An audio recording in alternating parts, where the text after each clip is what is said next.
नमस्कार शेतकरी मित्रांनो, मी रामेश्वरमध्ये. आज आपण हळदीच्या प्लॉटवरती आलेलो आहोत आणि हा प्लॉट पाहू शकता आपण. या प्लॉटमध्ये 2 ड्रिचिंग झालेले आहेत, जे की मी मागच्या व्हिडिओमध्ये तुम्हाला सांगितलेले आहेत. ओके, तर आपण आज या प्लॉटमध्ये फवारणीचं नियोजन पाहणार आहोत. थोडंसं पानावरती कुठं करपा दिसायला लागलेला आहे. जेव्हा आता हा करपा दिसायला लागतो तर हा करपा परत वाढत जातो.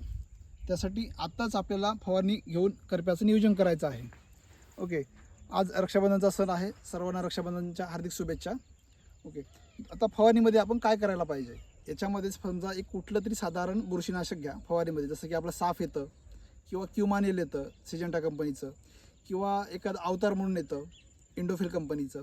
असं कुठलंही एखादं साधारण बुरशीनाशक घ्या. दुसरी गोष्ट, आपण आता सध्या प्लॉटमध्ये ऑगस्ट सप्टेंबर महिन्यामध्ये जे कंदमाशी असते ते कंदमाशी दिसायला लागते. आणि कंदमाशी काय करते तर जमिनीमध्ये अंडी देते. ती आळी पोंग्यामध्ये शिरते आणि पोंगासड तिथं चालू होते. ओके, त्यासाठी एक साधारण कुठलंही क्विनोलोफॉस नावाचं एक कीटकनाशक घ्या किंवा 20% क्लोरो घ्या, जे गॅस पॉयझन असेल आणि कंदमाशीचं नियोजन चांगल्या प्रकारे करेल. तिसरी गोष्ट, एखादं मायक्रोन्यूट्रिएंट असू द्यात.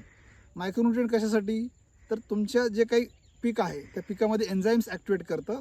आणि दुसरी गोष्ट म्हणजे हळदी आपल्याला कुठं पिवळी दिसते, कुठं जास्तच गडद हिरवा कलर दिसतो, तर हा समान कलर येण्यासाठी मायक्रोन्यूट्रिएंट असू द्या. मायक्रोन्यूट्रिएंटमध्ये कुठल्या चांगल्या कंपनीचं एखादं मायक्रोन्यूट्रिएंट घ्या.